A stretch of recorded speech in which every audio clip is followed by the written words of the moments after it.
উহুদ পাহাড় অবস্থিত মদিনার উত্তরে একটি ঐতিহাসিক পাহাড়।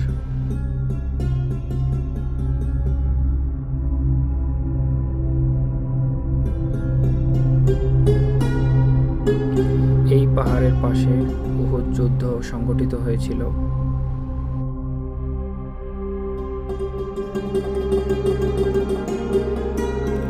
এই যুদ্ধে মুসলিমরা প্রথমে জয়লাভ করলেও পরবর্তীতে বিপর্যয়ের সম্মুখীন হয়।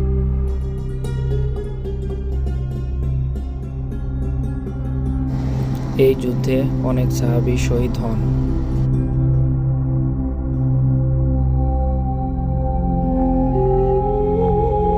উহুদ পাহাড় মুসলিমদের জন্য অন্যতম একটি ঐতিহাসিক স্থান।